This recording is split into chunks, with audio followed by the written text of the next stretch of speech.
There is no retirement crisis, my friends. It's all a big scam, big fraud perpetuated on people to keep them scared so they stay at their job, so they don't go in independent, don't go enjoy God's gift. The parable of the talents comes to mind.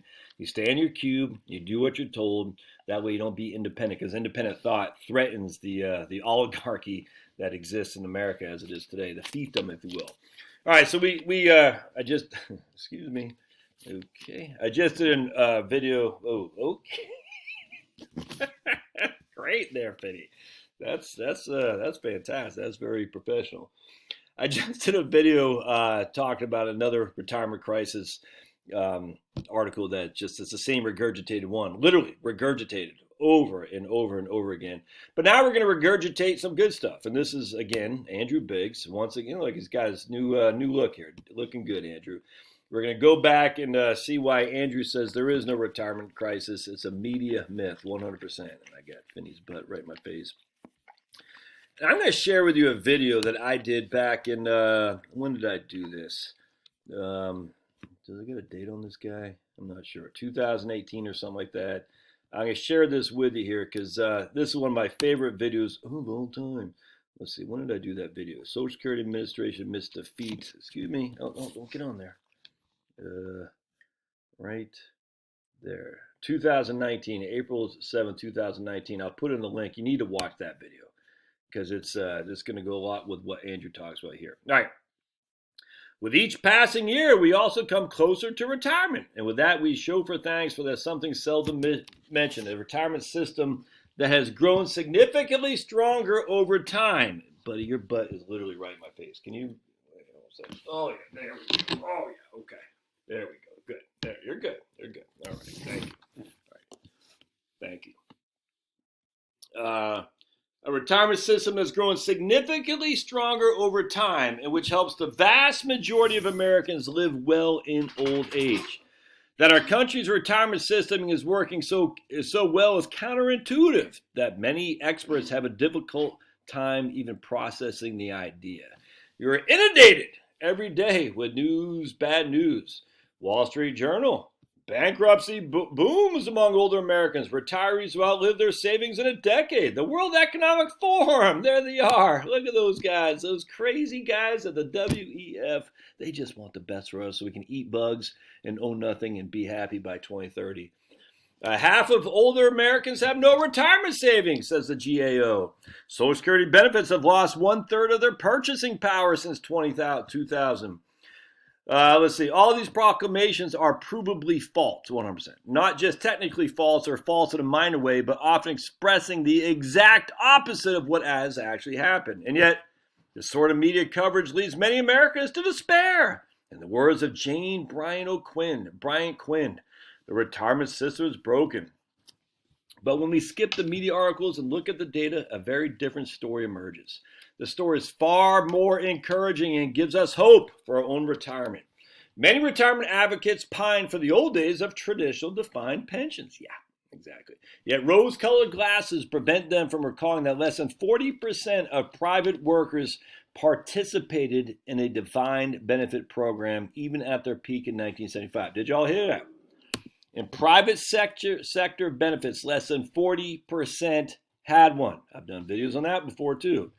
So the old days where we all had private pensions is literally they're living in a fantasy. It's like Francis Crick, that guy who supposedly founded DNA with his crazy ideas of what is happening for us when we die in the multiverse and aliens and stuff. These people are nuts, man.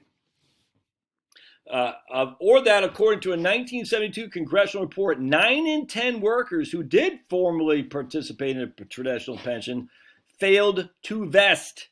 In the 1981 SSA survey of new retirees, only 27% reported receiving any private pension benefit.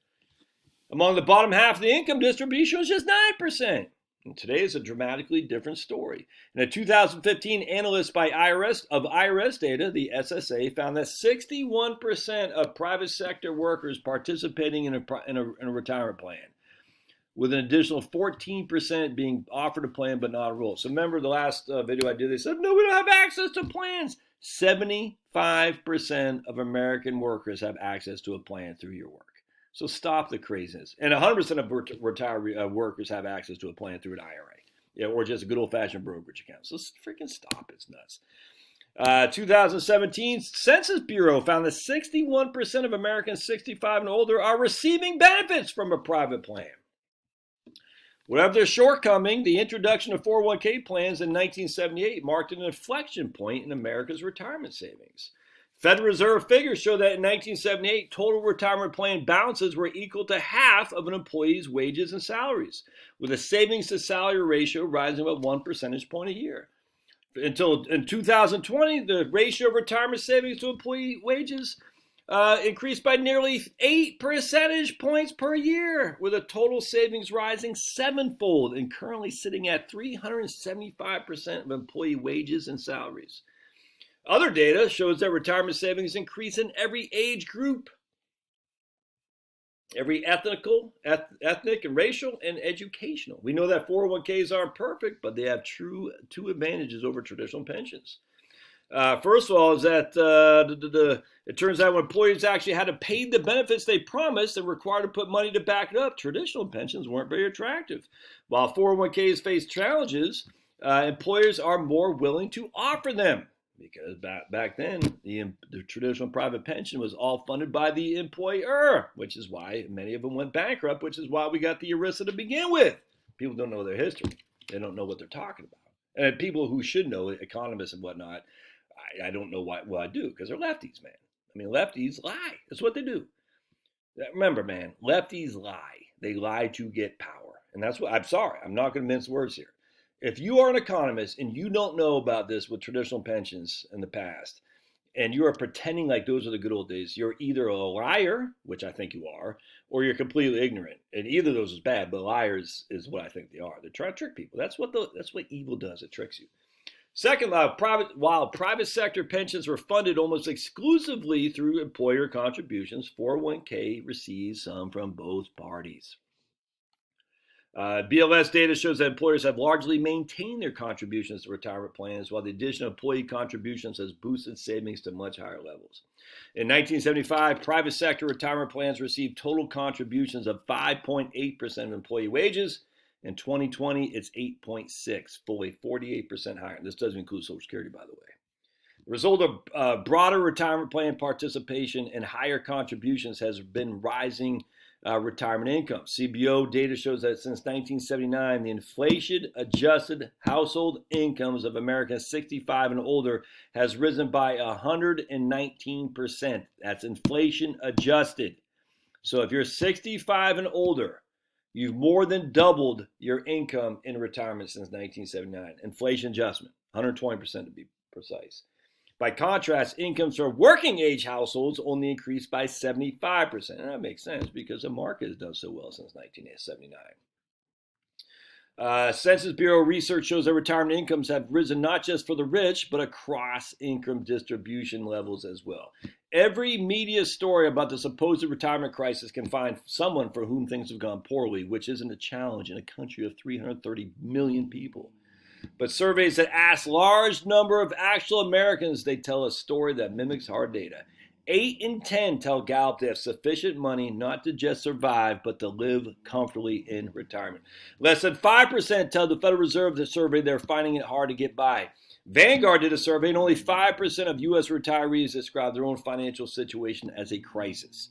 76% of Americans over 65 in the Survey for Consumer Finances report that their retirement income is at least enough to maintain their standard of living, versus only 61% in 1992. Do you hear that?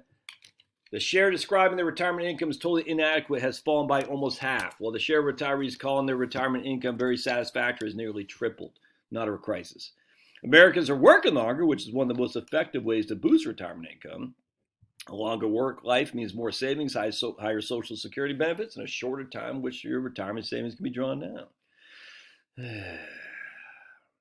While for decades following World War II, the labor force participation for older Americans has been declining, beginning around 1990, things turned around. And just before COVID, the share of Americans aged 55 to 64 who were working was the highest on record.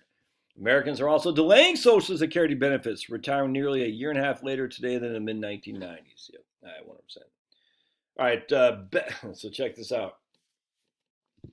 The most interesting question is why so little of this is known. Part of the story is technical. For instance, for years we've heard statistics claiming that 1/3 or more retirees receive nearly all their income from Social Security. That figure is in error. I cannot stress this enough. Watch this video for the love of all that is good. I will put it out there in the show notes here. I'll link to it. I had it up here. I'll probably just re-upped it right here. Social Security Administration amidst defeat. It's such a good freaking video. Of course, I like to hear myself talk. The household survey the government draws that figure from has been shown to dramatically understate the income retirees derive from 401ks, IRAs, and private pensions, coming in far short of what those same retirees report on their tax returns. And here's just what I say in this video here. Right here. I say, these two researchers from the Census Bureau need to get a Nobel Prize, 100% in economics, because we did not know this until they. I remember, I'll let you watch that video, because I kind of remember, I said, this doesn't make sense. Because if you actually look at the data they're asking, you're like, where does my IRA distributions come in? It wasn't in there. Not the BLS, the CPS, the current population survey, is crazy. Subsequent research using IRS data has found that the median retiree's income is nearly 1/3 larger than it was claimed in this household data survey, CPS. The poverty rate is lowered by almost 2 percentage points. The shares of retirees receiving 90% of their more from Social Security is only between 12 and 14%. The same data issues cause us to underestimate the share of Americans who participate in retirement plans at work. In 2015, the SSA examined Americans' responses to a survey asking about retirement savings at work. Only 65% of the private sector employees say they're offered a plan at work, and 45% participated. But the Social Security Administration had matched each employee's survey responses to their tax records. And it found out that 72% were actually offered a retirement plan, and 58% were participating. IRS data show that among married couples filing jointly, 81% had at least one spouse participating. Better data. But there's more to it. The retirement crisis narrative is helped by the fact that no one has any incentive to deny it. Financial firms want you to save more so they can get their fees. So what they're not going to tell you is that you're oversaving. Political progressives distrust private markets, and they lie, and want Social Security to play even a stronger role. The news media like frightening stories. No one clicks on an article that says U.S. retirement savings doing well. But Americans entering old age the least prepared in decades? Clickbait. Congressional Republicans still shell-shocked from George W. Bush's unsuccessful 2005 effort to reform Social Security, who Andrew led the way on, have yet to find a narrative. Because they're freaking idiots, man. The Republicans are, I was just reading today, Kevin McCarthy, if we take back the House, these will be our 4 things. And you're just the most boring 4 things you could. I'd sit there and say, can you not have any sense of the fight that is here, you freaking fools? Fight to get people's votes, you freaking, they're just trying to run out the clock. It's what Republicans always do. That's why we always lose. Expanding Social Security, as many Democrats advocate to tackle a retirement crisis, will leave less money for government to tackle other priorities, including healthcare, education. Do we really want the government involved in healthcare, Andrew? No. Education? No. Get rid of government involvement in education. Get rid of the DOE, the Department of Education, and stop freaking throwing money at healthcare, because we know it's just lost to corruption and CMS and the doctors who bill CMS, and put it to freaking people to spend. That's what you should do, man. Or give private vouchers for Medicare. I got no qualm with that. But enough of this. The infrastructure is the only thing they should be doing, and that's not what Biden wants to get 450,000 illegal immigrants. Expand freaking Social Security, reduce the education, because the government should not, especially the federal government, should not be anywhere near education. The simple fact is that data show is never before have so many Americans saved so much for retirement, nor had stronger income in old age or a lower risk of poverty. Yeah, 100%. I could not agree more. And I've interviewed Andrew a couple times. Maybe we'll revisit him if he wants, because I could not agree more. So let's just go back. I'm just curious to see. We're going to go back to see. We'll type in retirement crisis. Let's see. Retirement crisis. And we'll see what kind of clicks. Because everyone clicks on what's negative. No one clicks on Shoot. Vanguard study, no retirement. There we go. Let's check this out. From June of 2021. No retirement crisis is a Vanguard study. How many people watch this? Let's look. Analytics. Let's see what we got here. Look at my analytics on this. Hey, I made $124. Nice. 11,000 people watched this, and this is 11,000 views, I should say. And this was from June 2021. All right. So good. I'll take that. I'll take, if I can get 11,000 views per video, I'd be very happy with that. All right, cool. So I made $124 on that. So all you people say I'm getting rich off YouTube, well, there you go, man. That's not certainly not getting rich off YouTube. And the big ones I got is retire at 55. So all right, well, I'm pleasantly surprised that one did as well as it did. All right, 93,000. No one gets 2,500 a month in Social Security. 47,000. Karen has $1 million IRA now. What? We should probably revisit that again. All right. Anyway, so there you go. So watch the other video I did, and I'll re-up that here right now, and I'll put a link in the show notes. Thanks. Now, love to hear your thoughts.